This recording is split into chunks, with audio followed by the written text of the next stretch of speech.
क्या है आध्यात्म? दर्शन, चिंतन धारा, विद्या या संस्कृति की परंपरागत विरासत। आध्यात्म दर्शन यानी जीवन का शाश्वत सत्य। मानव जीवन से जुड़े शाश्वत सत्यों को जानिए और समझिए उपासक डॉक्टर सोहन राज तातेड़ से हमारे खास कार्यक्रम आत्मविज्ञान में। आत्मविज्ञान यानी सही दृष्टि, सही सोच। भाई और बहनों, मातृशक्ति को नमन। चैनल 24 न्यूज के आध्यात्मिक कार्यक्रम आत्मविज्ञान, साइंस ऑफ द सोल, सही दृष्टि सही सोच, राइट विजन राइट थिंकिंग कार्यक्रम में आपका हार्दिक स्वागत है, अभिनंदन है, सत्कार है। इस कार्यक्रम के माध्यम से हम आपकी दृष्टि को बदलते हैं, क्योंकि दृष्टि बदलती है तो सृष्टि बदलती है। हम आपकी दिशा को बदलते हैं, दिशा बदलती है तो दशा बदलती है। हम आपकी नज़र को बदलते हैं तो नज़र बदलेंगे तो नज़रिया बदल जाएगा। यानी हम आप में वैचारिक परिवर्तन लाना चाहते हैं। हम आपके नकारात्मक भाव को सकारात्मक भाव में बदलना चाहते हैं, आपकी रॉन्ग बिलीफ को राइट बिलीफ में बदलना चाहते हैं। इसी कारण हम प्रतिदिन नए नए ऐसे विषय आत्मविज्ञान के आपको परोसते हैं, जिसकी आपकी दृष्टि शुद्ध हो जावे, आपको एब्सोल्यूट ट्रुथ मिल जावे, अल्टीमेट ट्रुथ मिल जावे। इसी क्रम के अंदर आज हमारा एक बहुत सुंदर विषय है, वो है अघाती कर्म। हमने जो है कर्मों की व्याख्या की, उसको हम बार बार नहीं करना चाहते हैं। कर्म रज है, हमारे आत्मा के साथ जुड़ी हुई है, कार्मण शरीर के रूप में जुड़ी हुई है, जन्म जन्मांतर से जुड़ी हुई है। उसको राग द्वेष कहते हैं, उसको कषाय कहते हैं, उसको क्रोध मान माया लोभ कहते हैं। और समस्त बुराइयों की जड़ है ये कार्मण शरीर है। ये पुण्य और पाप का पुलिंदा है, इसकी सफाई करनी, इसी को कर्म कहते हैं। और ये कर्म कुल मुख्य 8 तरह के होते हैं, और उनका क्लासिफिकेशन करें तो 148 तरह के होते हैं। उसमें से घाती कर्म की हमने परिभाषा दी। अब हम अघाती कर्म की बात करते हैं। मुख्य 8 कर्मों में से 4 कर्म घाती है और 4 अघाती है। आज हम जो बात करेंगे अघाती कर्मों की बात करेंगे। अघाती कर्म हमारे शरीर से जुड़े हुए हैं, घाती कर्म हमारे आत्मा की घात करते हैं, वो हमारे आत्मा को परेशान करते हैं, आत्मा को उज्जवल नहीं होने देते और आत्मा को जो है वह प्रकाश नहीं होने देते। अघाती कर्म शरीर से जुड़े हुए हैं, वो 4 है। कौन कौन से हैं? आयुष्य कर्म, नाम कर्म और वेदनीय कर्म और गोत्र कर्म।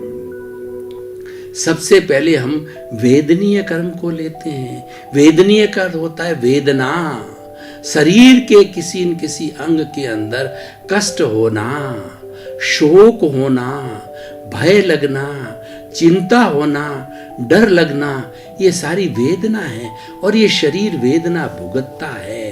उसको वेदनीय कर्म कहते हैं। वेदनीय कर्म 2, ये चारों जो अघाती कर्म होते हैं, पुण्य और पाप दोनों तरह के होते हैं।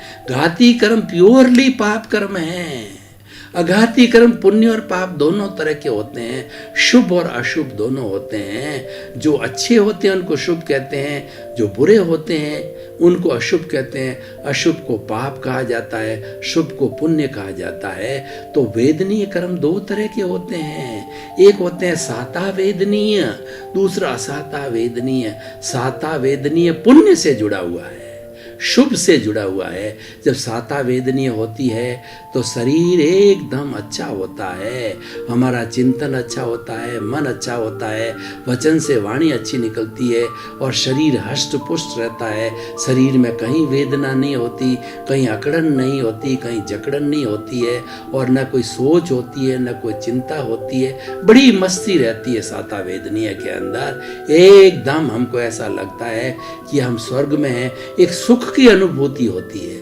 लेकिन वो सुख क्षणिक है, उस सुख को आप परमानेंट नहीं माने।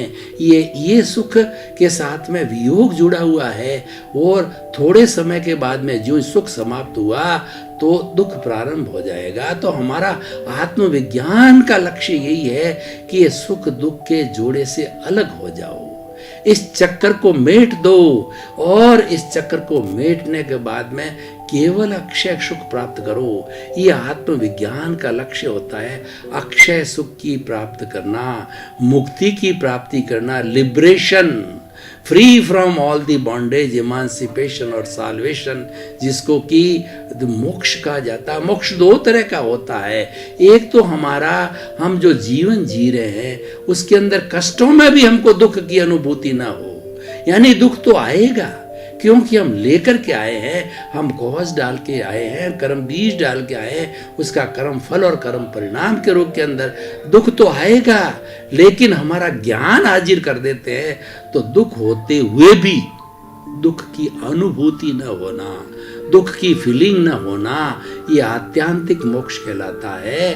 और संपूर्ण मोक्ष होता है जब सारा इस कर्म शरीर को धो देते हैं और इसकी धुलाई कर देते हैं। एक भी कर्म शरीर का जो है पौद्गलिक परमाणु जो है 8 कर्मों का 148 प्रकृतियों का एक भी परमाणु शेष नहीं होता।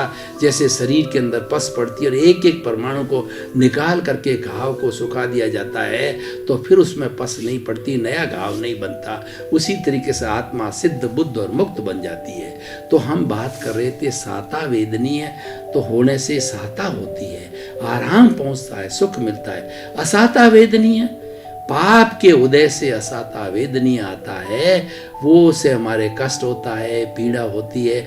और जितनी तरह की सैकड़ों बीमारियां हैं शरीर की, वो जो है असाता वेदनीय से होती है। आदि व्याधि उपाधि असाता वेदनीय स्वादा, मतलब आदि का मतलब शारीरिक बीमारी, व्याधि मतलब मानसिक जो है बीमारी, मानसिक रोग, और उपाधि का मतलब इमोशंस, क्रोध आना, ज़्यादा अहंकार होना, माया लोभ होना, ये उपाधि है। तो ये सारा जो होता है वो असाता वेदनीय से होता है। अब ये साता और असाता बंद कैसे होते हैं? क्योंकि हमें इसके कारणों को पता लगाना पड़ेगा। जब तक डॉक्टर डायग्नोसिस करके और उसके डायग्नोसिस के अंदर कारण का पता नहीं लगाता है तो कैसे वो मेडिसिन डिसाइड करेगा, कैसे डिसाइड करेगा कि किस चीज़ की कमी है शरीर के अंदर, या मानसिक रूप से जो साइकेट्रिक होते हैं तो उसके जीवन को नापते हैं। और दूसरा क्या, इमोशंस की बात को देखते हैं, कितना क्रोधी है, अहंकारी है, माया लोभ, कौन सी चीज़ तकलीफ कर रही है, वो डायग्नोसिस। तो कर्म जो है ये अघाती कर्म का जो वेदनीय कर्म बंधने का कारण क्या है कि हम किसी को वेदना देते हैं, किसी भी प्राणी को कष्ट देते हैं। एक इंद्रिय से लगा के पंचेंद्रिय तक के प्राणी हैं और हमारे जो स्थावर प्राणी हैं या हमारे तृष प्राणी हैं, उनको हम रौंदते हैं, उनको हम काटते हैं, उनको पीटते हैं। जैसे पेड़ है, पौधा है, ये सब एक इंद्रिय जीव है। पानी है, और जो चट्टाने हैं, पृथ्वी का, आपका, तेजस का, वायु का, वनस्पति का है, और जो तृष काय के अंदर है, 2 इंद्रिय, 3 इंद्रिय, चतुरेंद्रिय, पंचेंद्रिय, इन सभी जीवों को हम प्रताड़ना देते हैं। मानसिक रूप से इनके प्रति बुरा चिंतन करते हैं, खुद के प्रति बुरा चिंतन करते हैं, इनको मारते हैं, पीटते हैं, रौंदते हैं। जितना जितना हम प्राणियों को दुख देते हैं, कष्ट देते हैं, वेदना देते हैं, उससे हमारे असाता वेदनीय कर्म बंध जाता है। और जितनी जितनी उनकी सेवा करते हैं, अभय दान देते हैं, हम प्राणियों को जो है सब्जी है वगैरह पेड़ पौधों को काटते नहीं, पानी उतना ही उपयोग करते हैं जितनी पृथ्वी का, आपका, तेजस का, वायु का, वनस्पति का है, और ये उतनी ही जिनको आवश्यकता हो उतनी उपयोग करते हैं। और तृष काय के जीवों को देख देख के चलते हैं, कोई चींटी पैर के नीचे नहीं आ जाए, कहीं पर पड़ी है तो पानी नहीं डालें। यानी हम जो है इन प्राणियों को साता पहुंचाते हैं तो हमारे साता वेदनीय का जो है वो मुक्ति मिलती है, कटता है। असाता करने से जो है वो हमारे असाता पैदा होती है, इनके साता किसी को देने से साता पैदा होती है। यानी जो कारण है वही निवारण है, जो निवारण है वही कारण है। ये एक दूसरे के रेसिप्रोकल, एक दूसरे के जो पूरक हैं, तो उनका हमें जो है साता असाता के कारणों का पता पड़ा और उसकी मुक्त होने का पता पड़ा, उसकी निर्जरा होने का पता पड़ा। तो इस तरीके से हम आराम से इस शरीर के जो वेदनीय और जो है असाता वेदनीय को आराम से जो है हम बंधन से मुक्ति कर सकते हैं। और इसको टाइटल दिया गया है कि ये हमारे एक जो है मीठी जो है, मान लो चाकू है या छुरी है, उस मीठी चाकू और छुरी जो शहद लगी हुई है उसको जीभ के ऊपर लगाते हैं तो मीठा मीठा लगता है। और हमने ये हो गया मीठा मीठा लगना साता वेदनीय, और हमने ध्यान नहीं दिया और जीभ को जो है थोड़ा सा टच हो गया, खून आ गया, हमें तकलीफ हो गई है। ये असाता वेदनीय की तरफ जो मीठा मीठा लगता है, जिसमें आराम मिलता है, वो साता वेदनीय है। और जिसके अंदर हमारा जो है वो कठिनाई महसूस होती है, तकलीफ महसूस होती है, वो असाता वेदनीय है। तो वेदनीय। दूसरा है हमारा आयुष्य कर्म। आयुष्य जन्म से जुड़ा हुआ है। व्यक्ति आयुष्य कर्म के अधीन ही जन्म लेता है और आयुष्य कर्म के अधीन ही ये शरीर छोड़ता है। जितना जितना आयुष्य होता है, जीवन होता है, वो उतना उतना व्यक्ति जीता, उसे एक क्षण भी, कोई भी इस 84 लाख जीवा योनि के अंदर कोई भी ऐसा प्राणी नहीं है जो कि आयुष्य कर्म के अधीन न हो या आयुष्य कर्म से अतिरिक्त जी ले, नहीं जी सकता। आयुष्य का जो बंधन, अगर हमारा इस जीवन का आयुष्य का बंधन पूर्व जन्म के अंदर करके हम इस आयुष्य का बंधन लाएंगे, और ये शरीर तब छूटेगा जब हम अगले जन्म का आयुष्य का बंधन जो है, हमारा रिटर्न टिकट जो है, हम साथ लेके आते हैं। जब तक हम अगले का जो आयुष्य का बंधन नहीं करेंगे, बंधन जब तक नहीं होगा, तब तक ये आत्मा ये शरीर छोड़ नहीं सकती। और जितना हमारा आयुष्य एंड हो रहा है, नहीं तो लास्ट का अंतर मुहूर्त है, उसमें हमारे कर्म का जो है आयुष्य कर्म का बंद हो जाएगा। जो है ये भी दो तरह का होता है। एक तो होता है शुभ आयुष्य, एक होता है अशुभ आयुष्य। शुभ आयुष्य कौन सा होता है? नरक गति, तिर्यंच गति, मनुष्य गति, देव गति, ये 4 तरह के आयुष्य होते हैं। तो जो नरक गति होती है, तिर्यंच गति होती है, ये अशुभ आयुष्य होता है, क्योंकि इसमें कष्ट ही कष्ट होता है। नरक के अंदर कहते हैं, नरक का कीड़ा बोलते हैं, तो नरक के अंदर तो दुख ही दुख भोगा जाता है। और जिसको सबसे ज्यादा दुख भोगना होता है, सबसे ज्यादा हिंसा और बुरे कार्य करता है, अनैतिक कार्य करता है, वो नारकी में जाता है और वहाँ दुख भोगता है। और तिर्यंच के अंदर पशु पक्षी पेड़ पौधे, इनको सर्दी सहन करनी पड़ती है, गर्मी सहन करनी पड़ती है, भोजन का कहीं पता नहीं है, बरसात का जो सहन करनी पड़ती है, सभी तरह की तकलीफों को इन्हें सहन करना पड़ता है। इनका कोई कई बार इनको उपचार भी नहीं होता, वेदना सहन करनी पड़ती है और ये ज़्यादा बोल भी नहीं पाते हैं। तो ये जो है गति भी अशुभ होती है। शुभ गति कौन सी होती है? वो होती है हमारी मनुष्य गति। मनुष्य बड़े आराम से रहता है, ऐश आराम से रहता है, प्रभु भक्ति कर सकता है, सारे बढ़िया से बढ़िया कार्य है मनुष्य कर सकता है। अगर बुद्धि का सदुपयोग करे तो वो सज्जन व्यक्ति बन जाता है, और बुद्धि का दुरुपयोग करे तो दुर्जन व्यक्ति बन जाता है। ये निर्णय उसके हाथ में है कि मुझे जो है सज्जन बनना है या दुर्जन बनना है। ये पुरुषार्थ करता है तो सज्जन बन जाता है, और कुपुरुषार्थ करता है तो दुर्जन बन जाता है। तो ये जो है हमारा आयुष्य, मनुष्य जीवन और देव गति तो पूरी एंजॉयमेंट की होती है। वो देव देवियों के साथ में नाटक देखते हैं, बड़े बड़े सुंदर हॉल होते हैं। हम स्वर्ग की जब परिभाषा देते हैं तो कहते हैं ये स्वर्ग का जीवन जी रहा है, स्वर्ग में आनंद ही आनंद होता है, वह दुख नहीं। एक एक नाटक जो देवता लोग देखते हैं वो हमारे यहाँ पे एक एक शताब्दी निकल जाती है। इतने बड़े बड़े नाटक वो एक समय के अंदर देखते हैं। उनका आयुष्य बहुत बड़ा है, 10,000 वर्ष मिनिमम होता है, और 33 सागरोपम इतना उनका जीवन होता है। इसीलिए बड़े बड़े नाटक देखते हैं, एंजॉय करते हैं। लेकिन वो भी ये इच्छा करते हैं कि हम मनुष्य जीवन के अंदर जाएं, क्योंकि मनुष्य जीवन के अंदर संवर हो सकता है। संवर का मतलब होता है पाप के आने के जो रास्ता आश्रव है उसको रोक देना। वो लोग नहीं रोक पाते, उनके आश्रव खुला रहता, वो संवर नहीं कर सकते, वो त्याग पचकान नहीं कर सकते, तो और वो प्रत्याख्यान नहीं कर सकते। तो इस वजह से वो प्रार्थना करते हैं, वो केवल सबसे सुप्रीम सामायिक आलोचना, प्रतिक्रमण, प्रत्याख्यान जो मुक्ति के साधन है, वो मनुष्य सबसे अच्छा कर सकता है। तिर्यंच भी कर सकता है, लेकिन उसकी बहुत बड़ी बुद्धि डेवलप नहीं होती, चेतना डेवलप नहीं, थोड़े रूप में कर सकता है। वो भी श्रावक हो सकता है, वो भी त्याग पचकान कर सकता है, वो भी प्रत्याख्यान कर सकता है। देवता नहीं कर सकते। वो भावना पाते हैं कि हम मनुष्य जीवन के अंदर जाएं और प्रत्याख्यान करके और अपने जीवन को धन्य बनावें, कर्मों को काटें, कर्मों की निर्जरा करें, क्योंकि जहाँ जहाँ संवर है वहाँ निर्जरा ऑटोमेटिक जुड़ी हुई होती है। संवर मुख्य होता है और संवर समता से आता है। तो हम बात कर रहे थे कि आयुष्य कर्म की, ये आयुष्य कर्म कैसे बनता है।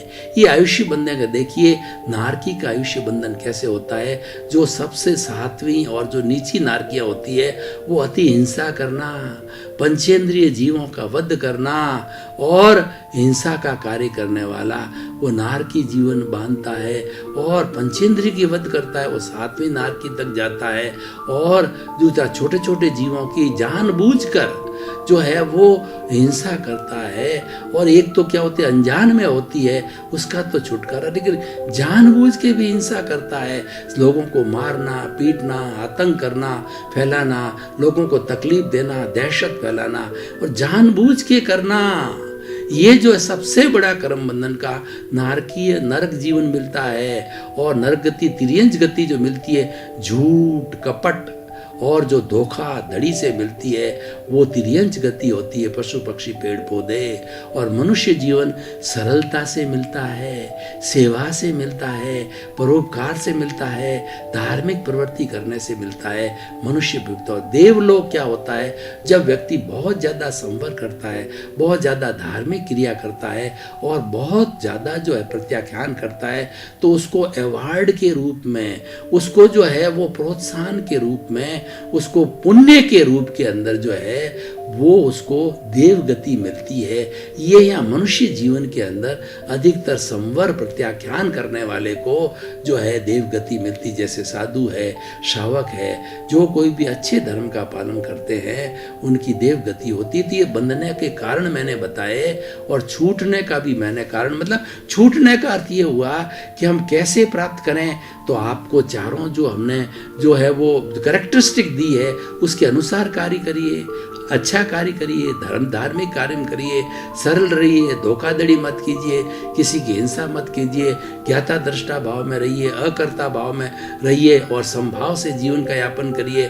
और प्राप्त मन वचन का ऐसे जगत के किसी भी जीव को किंचित मात्र भी दुख न हो, ना दुख न हो। ये मेरे भीतर विराजमान शुद्ध आत्मा भगवान मुझे ऐसी शक्ति दो, जागृति दो 24 आवर्स। यही ध्यान रखो, मैं अकर्ता हूँ, मैं ज्ञाता हूँ, मैं दृष्टा हूँ, मैं देखने वाला हूँ, मैं करता हो ही नहीं सकता, मैं तो अकर्ता हूँ। और फाइलों का संभाव 5 आज्ञा में रखो, रहो 5 मतलब फाइलों का जो संभाव पर निपटारा करो और खूब धार्मिक प्रवृत्ति करके और आत्मा का जो खाता है उसको विस्तार करो, वो धार्मिक प्रवृत्ति से होता है। तो हमने बताया आपको वेदनीय कर्म, आयुष्य कर्म, नाम कर्म और गोत्र कर्म। समय की अल्पता को देख के मैं इसको संक्षेप कर रहा हूँ कि नाम कर्म हमारा गति, जाति, इंद्रिया और वर्ण, गंध, रस, स्पर्श, पूरा शरीर, शरीर का अवयव, शरीर की एक कोशिका, ये शुभ अशुभ 2 तरह का होता है। और सबसे ज़्यादा जो प्रकृतियाँ, उत्तर प्रकृतियाँ होती है, उच्चतम जो शुभ भाव होता है, तीर्थंकर का बंध भी जो है शुभ नाम कर्म का होता है। ये शुभ और अशुभ दोनों होते हैं। शुभ होता है, शुभ मिलता है, और अशुभ होता है, अशुभ मिलता है। और ये बंधन कारण भी शुभ अशुभ से होता है और इसके छूटने का कारण भी शुभ अशुभ है। अगर आप शुभ प्रवृत्ति करो, आप धर्म ध्यान करो, किसी को कष्ट नहीं दो, और तो आपको जो शुभ नाम कर्म का होता है, आपके मन वचन काया 3 जो योग है उन योगों में एक सा रहो, कथनी करनी में एक सा रहने से शुभ नाम कर्म का जो है बंध होता है। शुभ नाम कर्म पुण्य है और अशुभ नाम कर्म है वो पाप है। तो इस तरीके से शुभ और अशुभ 2 बात हो गई, ये हमारे नाम करके। और गोत्र कर्म होता है, गोत्र कर्म हमारा सोशल स्टेटस होता है कि किसी व्यक्ति को अच्छा घर मिलता है, वो करोड़पति अरबपति के घर के अंदर जन्म ले लेता है और बड़ा आनंद के साथ रहता है, उसकी सभी बात मानते हैं और उसको जो है वो अच्छी प्रतिष्ठा मिलती है। ये तो हो गया उच्च गोत्र का बंध। और दूसरा होता नीच गोत्र बंध कि घर के अंदर पैसे की कमी होती है, क्लेश होता है, बीमारी होता है, कोर्ट केस होता है, पुलिस केस होता है, लड़ाई होता है, झगड़ा होता है, बच्चों के बीच में, पति पत्नी के बीच में, माँ बाप के बीच में, कोई सामर्थ्य जो नीच गोत्र का बंद होता है। और ये 8 तरह के मद कहा जाते हैं। कौन कौन से होते हैं? तो हमारी जो होती है जाति है, और हमारा ऐश्वर्य है, और हमारा धन है, हमारा दौलत है, हमारा 8 तरह के जो मद होते हैं, उन मद से जो है ये कर्म बंद होता है। तपस्या का मद होता है, ज्ञान का मद होता है, ऐश्वर्य का मद होता है, जाति का मद होता है, कुल का मद होता है। इनका अहंकार करने से अशुभ गोत्र का बंध होता है। और इनका अहंकार नहीं करता व्यक्ति सामान्य रूप से रहता है, अकर्ता भाव से रहता है, ज्ञाता दृष्टा भाव से रहता है। सभी प्राणियों को जो है अपने समान समझता है, और हर प्राणी को जो है वो उसके भीतर विराजमान शुद्ध आत्मा रूप को नमन करता है। हर एक को आत्मवत आत्म तराजू में तोलता है। तो उसके जो है वो हमारा शुभ गोत्र का जो है बंध होता है। तो ये शुभ और अशुभ गोत्र के बंधन के कारण बताए, छूटने के भी यही कारण है कि आप अच्छी प्रवृत्ति करिए, आप दान पुण्य कीजिए, चैरिटी करिए, धार्मिक प्रवृत्ति कीजिए, और दूसरा सेवा कीजिए, और हमारी तन की सेवा, मन की सेवा, धन की सेवा, ये हमारा व्यवहार और निश्चय जगत जुड़ा हुआ है। व्यवहार से निश्चय शुद्ध होता है, निश्चय से व्यवहार शुद्ध होता है। ये दोनों आपस के अंदर एक दूसरे के पूरक है, जुड़े हुए होते हैं। तो दोनों तरफ दोनों पलड़े हैं। तराजू के एक पलड़े को ध्यान देने से कुछ नहीं होगा। एक पलड़ा नीचे चला जाएगा, दूसरा पलड़ा ऊपर रहेगा, तो क्या हुआ? पलड़े समान रहना चाहिए। उसको न्याय, तराजू को एक न्याय बताया गया। न्याय ये कि व्यक्ति को जैसे वो व्यवहार शुद्धि करता है, निश्चय शुद्धि भी करनी चाहिए। जैसी निश्चय शुद्धि करता है वैसा व्यवहार शुद्धि भी करनी। दोनों का सामंजस्य बनाएंगे, जब जाके हमें मुक्ति मिलेगी। तो हमने 4 घाती कर्मों की व्याख्या की। भाइयों और बहनों, हम इस एपिसोड को आज के परिप्रेक्ष्य में कसौटी पर कसते हैं कि इन कर्मों के बारे में जानकारी करने से हमें क्या लाभ होगा, हमें क्या मिलेगा। आपको सब कुछ मिलेगा जो आप चाहते हो। ये जन्म भी अच्छा बनेगा, और आपका अगला जन्म भी अच्छा बनेगा, आपका वर्तमान भी अच्छा बनेगा, और आपका भविष्य भी अच्छा बनेगा। भाई और बहनों, आपका बहुत बहुत धन्यवाद। आत्मविज्ञान कार्यक्रम सही दृष्टि, सही सोच पैदा करने के लिए, राइट विजन, राइट थिंकिंग के लिए बना है। ये साइंस ऑफ द सोल है। बहुत बड़ा, इसमें सारा ब्रह्मांड छाया हुआ है। पूरा ब्रह्मांड इस विज्ञान के अंदर है। और जो आत्मा को जान लेता है ब्रह्मांड को जान लेता है, जो ब्रह्मांड को जान लेता है वो आत्मा को जान लेता है। इतना विशाल विषय है कि इस विशाल में से, गोभी की परतों में से परत खुलती रहेगी। हम प्रतिदिन परतें खोलते रहेंगे, क्योंकि भीतर अक्षय ज्ञान है, भीतर से आ रहा है। मैं कोई पुस्तक पढ़ के कोई बात नहीं, मेरी सरल सरल भाषा जो प्रभु बता रहा है वही आपको परोसता जा रहा हूं, और निरंतर परोसता जाऊंगा। ये एंडलेस चीजें हैं, इसका कोई अंत नहीं, क्योंकि अनंत ज्ञान है। इसी क्रम में आपका जीवन आनंदमय हो, मंगलमय हो, सुखमय हो। आपके प्रति मंगल भाव। आत्मविज्ञान में आत्मविज्ञान यानी सही दृष्टि, सही सोच।